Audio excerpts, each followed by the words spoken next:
Yeah కుక్షి వివరే కృత్వా స్వయం రక్షతి సర్వతః నమామి జననీం దేవీం పరాం ప్రకృతిరూపిణీం కృచ్ఛేణ మహతా దేవ్యా ధారితోహం యథోదరే తత్ప్రసాదాత్ జగద్దృష్టం మాతర్నిత్యం నమోస్తుతే పృథివ్యా యాని తీర్థాని సాగరాదీని సర్వతః వసంతి యత్ర తాం నౌమి మాతరం భూతిహేతవే.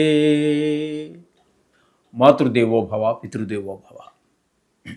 ఇప్పుడు మనము ఏప్రిల్ నెల 2026 సంవత్సరంలో ఈ ద్వాదశ రాశుల వారికి గోచార ఫలితాలు ఏ విధంగా ఉంటాయి అనేది మనం సశాస్త్రీయంగా తెలుసుకునేటటువంటి ప్రయత్నం చేద్దాం. కన్యారాశి వారికి ఏప్రిల్ నెల 2026 సంవత్సరంలో గోచార ఫలితాలు ఏ విధంగా ఉన్నాయో సశాస్త్రీయంగా తెలుసుకునే ప్రయత్నం చేద్దాం.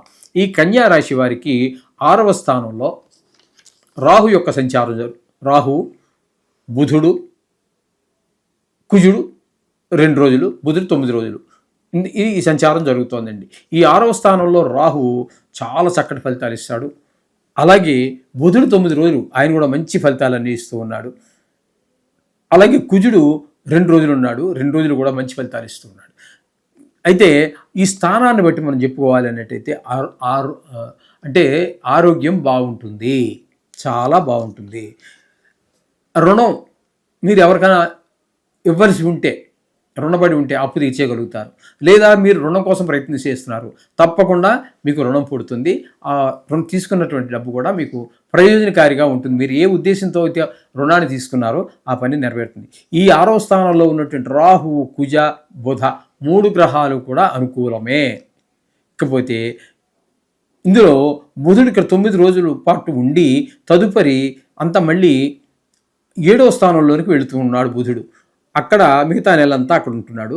అక్కడ కూడా ఆయన అనుకూలమైన ఫలితమే. అంటే బుధుడు పూర్తిగా అనుకూలుడే. భార్యాభర్తల మధ్యన ఒక మంచి సుహృద్ వాతావరణం ఉంటుంది.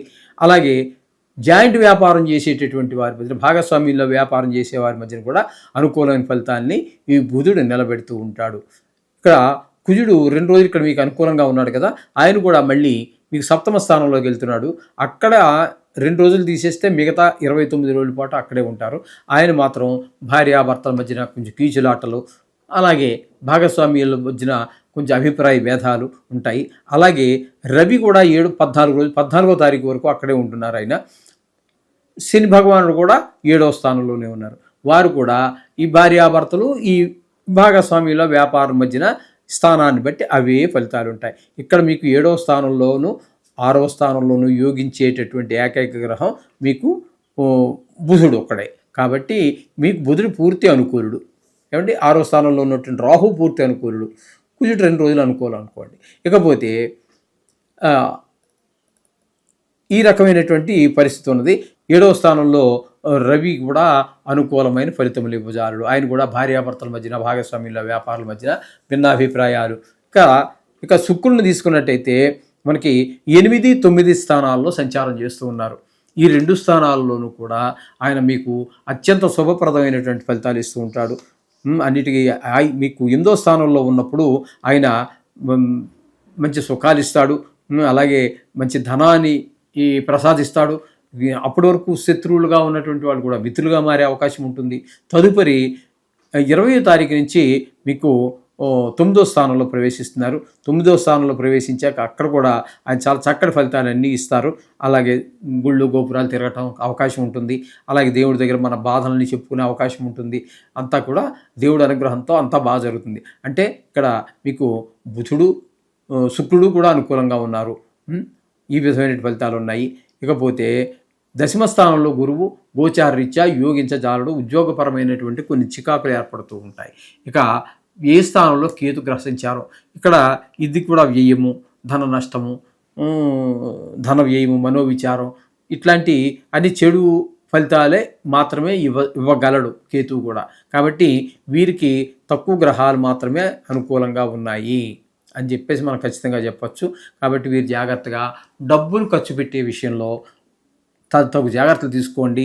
అలాగే మాట్లాడేటప్పుడు కూడా చాలా ఆలోచించి నెమ్మదిగా ఆలోచించిన ఆలోచించి మాట్లాడండి, కానీ మాట్లాడాక ఆలోచించటం వల్ల ఫలితం శూన్యము.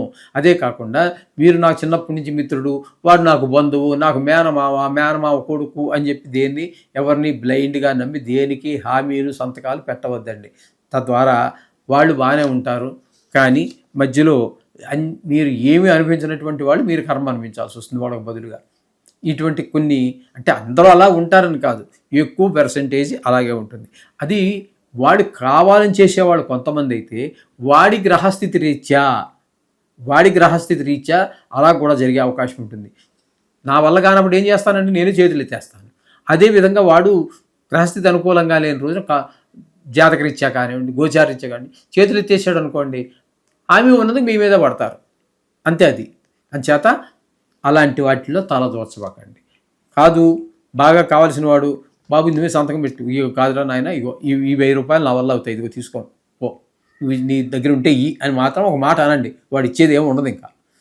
అంచేత అక్కడ అలా సరిపెట్టుకోండి, కానీ దేనికి హామీలు లాంటివి ఉండవద్దు. ఇది ఒక సూచన, ప్రధానమైనటువంటి సూచన. ముఖ్యంగా మీరు నవగ్రహ శ్లోకాలు రోజు చదువుకోవటం అనేది, అలాగే వీలుంటే, ఎందుకంటే ఈ నెలంతా కూడా మీరు ఎక్కువ గ్రహాలు మీకు కొంచెం ప్రతికూలంగా ఉన్నాయి కాబట్టి వీలుంటే ఏదో టైంలో మీ ఖాళీ దొరికిన టైంలో గుళ్ళోకి వెళ్ళి నవగ్రహాలు ప్రదర్శన చేయటం అనేది ఒక సూచనగా మీరు తీసుకోండి. శుభం భూయా.